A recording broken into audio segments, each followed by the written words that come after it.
everyone. Welcome to the Zest, the official podcast of Orange Coast Magazine.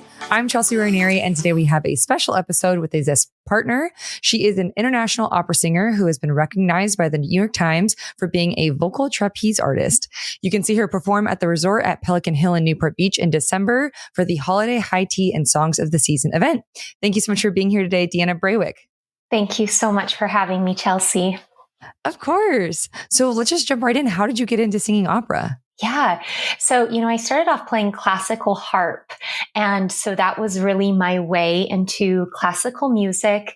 And when I started dabbling with the vocal repertoire, I discovered just the exciting challenge of it, that it really expands to the entirety of the human vocal range, that we're working in different languages, that there's this wonderful aspect of storytelling. And so that was what really drew me in.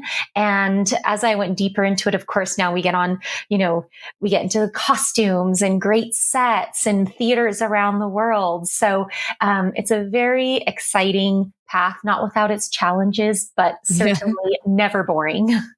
Definitely. And can you share a bit about what it's like being an international opera singer? Yeah. So that means that I not only am performing and freelancing here in the States, but also abroad, particularly in Europe. Oh, wow. I was just recently in Monte Carlo. And so the audience there is really active, and they're doing a lot of theater and opera there. So it's exciting to hop over the pond and to be a part of that scene as well. Yeah, what a cool job. And do you speak the languages that you're singing, or do you kind of just know how to make it sound like it? I do. I speak German. Oh, wow. Yeah. And I speak some Italian too, but I'm a little rusty. And in our training as opera singers, in the American conservatory system, we really hone in on phonetics, on learning the basics of these languages. And we learn an international phonetic alphabet. And we are trained to be able to look at, these main languages of opera and to pronounce them and sound like an authentic speaker. Oh, that's so cool. I had no idea. Yeah. Well, what's something about singing opera that most people wouldn't expect? So it is actually probably the most obvious thing, but I think it's something that a lot of people don't know, is that we are completely acoustic instruments. We don't use any amplification. So even if we're singing for a theater of 4,000 seats, we are using the natural amplification of our bodies and the resonating chambers in our faces and our heads and our chests. And so when you go to the opera, or you hear an opera singer, you're not hearing them filtered through an amplification system. You are getting the authentic, true, raw vibrations from these vocal cords coming right at you. And I think that's really special in a day and age where we experience so much music through our phones and through speakers, that this art form really taps into something that is so organic and raw. Yeah, I did not know that. I thought that you guys use microphones. Yeah, no, it's all natural acoustics. And that's why we train for so long, is because we learn how to use our bodies as our resonators. Well, speaking of training, how do you prepare for a performance? Yeah, so there's many layers to this. So if you're working with an opera or a repertoire in a different language, first of all, you're going to translate that so that you always know exactly what you're singing and what you're communicating. So we start with the text. I would translate that, and then I may do some research around the piece if I don't know that much about it, and maybe learn about, the historical context of it and the meaning of the story for that time. And then I get into the singing, and it's kind of building blocks. You work the repertoire into your voice, and the voice is very much like, if you're training your muscles for a marathon or some athletic event, you have to slowly and methodically and strategically train these things into your instrument. Right. So then I'll work on the vocal aspect, and then it's really kind of bringing it all together with the text and the story and the vocal part of it. And then we also get into the musicality and the style. So you really work in the layers, and in the end, it's always very satisfying to have that finished product. Yeah, I love that you go into the history of a piece. That's so interesting. Yes. And then the training of it like a marathon, I like the thing that ran through my mind is if I do karaoke and I do 3 songs, my voice is shot by the end of it. Yes. So I can only imagine singing opera. Yes, yes, exactly. And that's like for most of us, who are not training the voice, it's just like as if you were to like wake up one day without ever running and being like, I'm going to go run, 10 miles. You're going to be wrecked at the end of it. And it's the same thing with the voice. So for any of us, even those of us who are not singing opera or regularly doing voice lessons or whatever, there's always room for us to be able just to learn how to use our voices better so that you can go to karaoke and sing those songs and still be able to talk at the end of the night.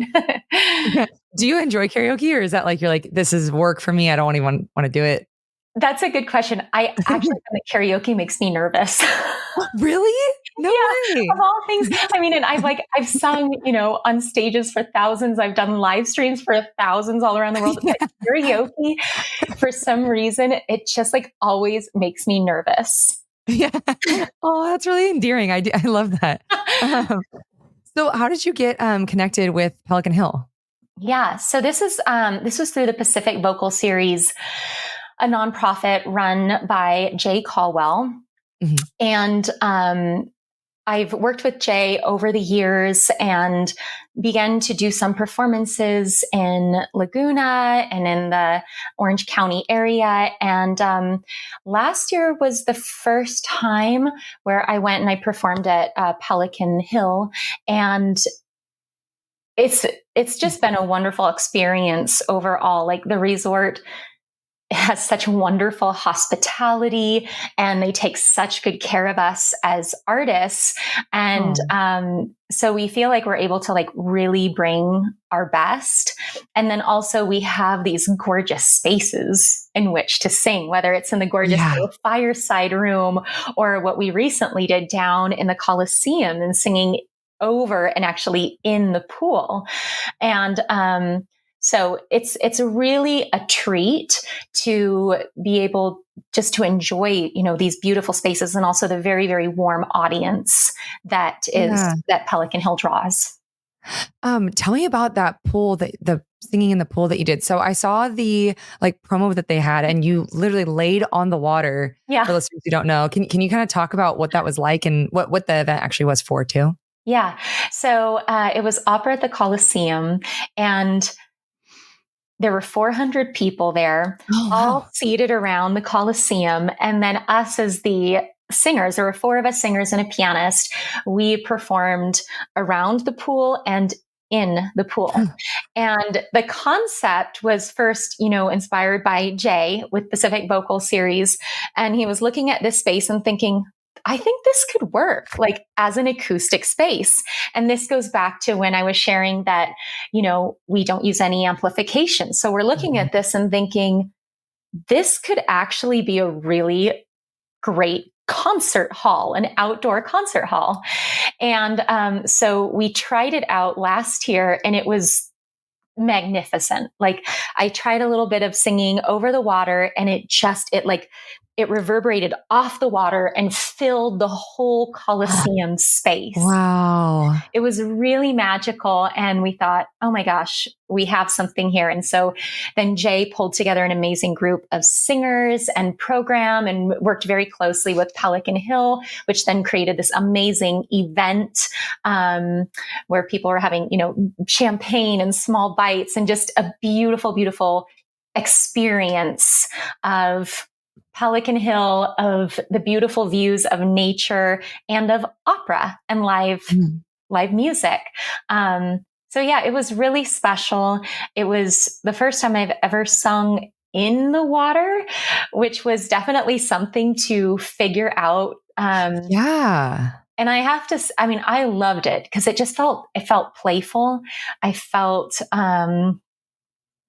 like even just like running through my hands through the water while I was singing and moving around kind of mimicked the coordination I have in my body as a singer with my support system. And so it felt very like integrated, and it was cool. The response in the opera community was so fun because nobody in our industry had seen something like this before, and they were absolutely freaking out with all, the social media stuff, and everybody's like, I need to do a concert in a pool. Oh, cool. Was it challenging laying down and like kind of trying to keep yourself afloat while also singing? Yes, it was. And it's funny because the first time I tried it, it was like a bust because I thought, No way. oh, I can, and this was luckily in rehearsal. Yeah. I thought, oh, I'll just like kind of lay back and then sing. The struggle was that I had kind of no grounding anywhere kind of in my feet, or I was just floating. So it was hard for me to connect to my body. And then I also couldn't hear anything because my ears were underwater. Oh, right. Yeah. I didn't even think of that. Yeah. So I figured out a way to like initiate phonation and to start singing and then like lay back into it. So there was a little bit of, figuring out that coordination, but it wasn't as difficult as I thought it would be. Yeah. What a trip not being able to hear yourself as you're singing. Yes. Yeah, that must have been strange. Yeah. And then you're like, okay, I'm just going to go all on sensation here. But floating, that was difficult. Yeah, I would imagine. Well, it sounds like an incredible event though. And then as I mentioned, in December, you'll be performing at Pelican Hill. Yeah. So tell me a little bit about this event and how listeners can attend. Yeah. So this is going to be Christmas high tea at Pelican Hill. So just absolute magic. And it'll be another singer and myself and with a pianist. And it's going to be, I believe it's 2 hours and 2 or 3 hours. And through that time, we sing holiday favorites and even just kind of wander around among the tables while attendees can enjoy a beautiful high tea experience with bites and treats and delicious tea. And it's going to be, I'm already like, I'm relying on it to put me into the holiday spirit. Like I just know, like once I'm doing these concerts, I'm going to be full into holiday mode. It's going to be beautiful. It sounds really cozy. Yes. Very, very cozy. And can listeners buy tickets? It's on their Pelican Hill's website, right? Yes. Yeah. And I know it's going to fill up fast. So if you're interested, I encourage you to go check it out and book your seat. Amazing. So for someone who is listening and has never seen or heard opera in person before, in addition to everything you've spoke about, what can they expect from a live performance? Yeah. So, the power of the operatic voice is very, very present. Mm-hmm. And it's one thing to go to a theater and experience it on the stage, which is totally thrilling in its own right. Mm-hmm. But what I think makes these events at Pelican Hill really special is that you're maybe 5 feet away from the opera singer, right? And you're getting this resonant, very present experience with the voice. And I mean, it's really cool. I mean, when you're in the same room as an opera singer, everything vibrates. You're feeling your chair vibrate. You feel the vibrations in your chest. And so, it's a very immediate and immersive kind of experience. And these kind of setups that are so intimate are actually quite rare. We're usually on the stage. We're usually in a theater. So these intimate spaces I find are really special for us as the performers to be able to have that connection with the audience. And then also for the audience members to experience the voice in that way. Yeah. Feeling the vibrations in your chest. I can't imagine. That sounds so amazing. Yeah. It's almost like, some like vibrational therapy or something. Yeah. Oh my God. Literally. Yeah. This is probably a dumb question, but can you actually break a glass with your voice? Is that a real thing or is that a myth? It's actually not that I know of. And I can sing pretty high, and I have some friends that can sing even higher than me. And no one has ever, to my knowledge, broken a glass. I think all of us have tried. Yeah. Yeah. Right. I would. Yeah. Yeah. But I imagine it would have to be like such a high Yeah. frequency that I'm not sure that the human voice can even really get up there. I don't totally Right. understand the whole like science of that, but Yeah. I I wonder haven't where done that came from. it. That's so funny then. Yeah. Well, we're coming to the end of our time, but before I let you go, I have three final questions for you that we call the Thoughtful Three. So, first up, what is a moment in your career that you're most proud of? Yeah. It actually goes back to my education. Mm, And it was when I got into Juilliard. And mhm. the reason that was so significant is that was really my dream, you know? Yeah. And I done my undergrad somewhere else, and I initially did not get into Juilliard. And so it was the second time I was applying, but also you can only apply for Juilliard twice. So if you don't get in the Oh, second really? time, that's it.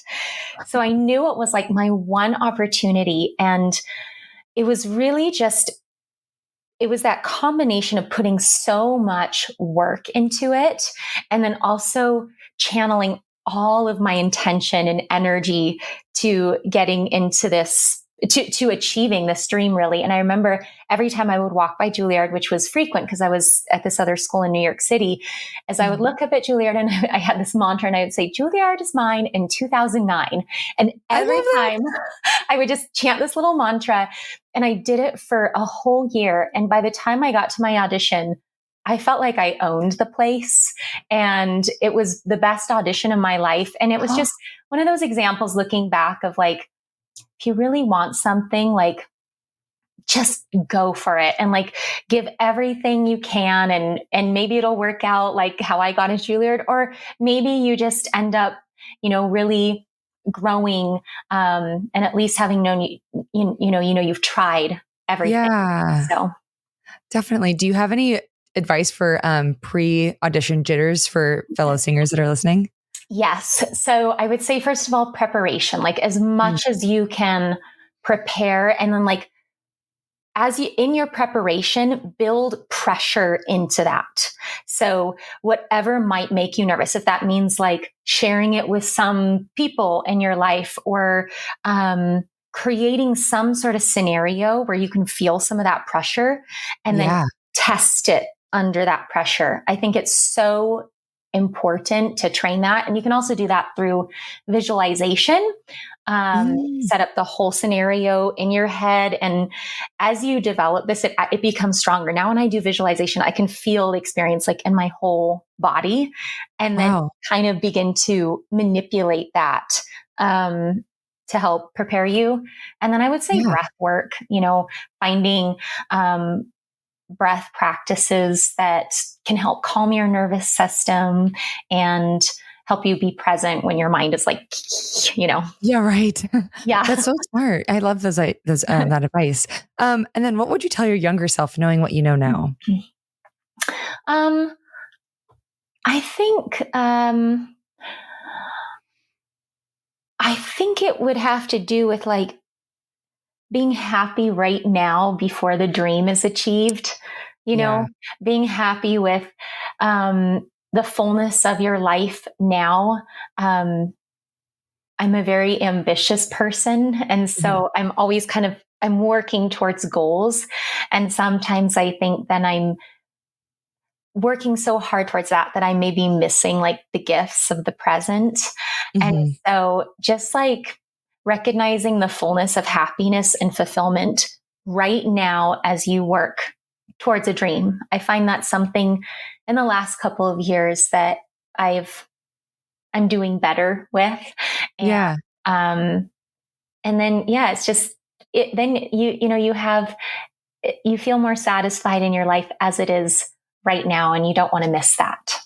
Definitely. I definitely resonate with that. That's so true. Yeah. And then lastly, what advice do you have for when someone finds themselves outside of their comfort zone? Mm.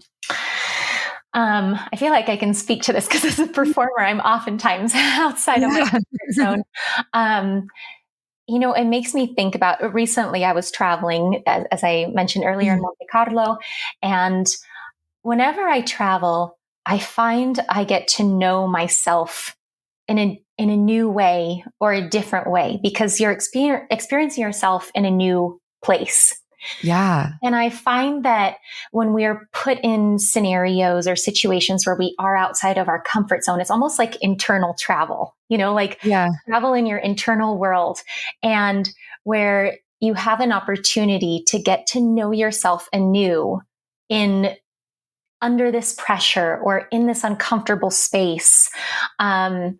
And so I think it's a great, if you can bear it. And I know sometimes you got to kind of dip into it or come out of it and, pace yourself. But I think it can be such a wonderful tool for self-discovery and growth, and to see how you show up in this space that is not your normal comfort or routine, or has your systems, or has, the safety you've built into it. And you might learn something new about yourself there. I love that. Well, thank you so much for doing this. I had so much fun getting to talk with you, and everyone go get tickets for the holiday event at Pelican Hill. Thank you, Chelsea. This was a pleasure. Of course.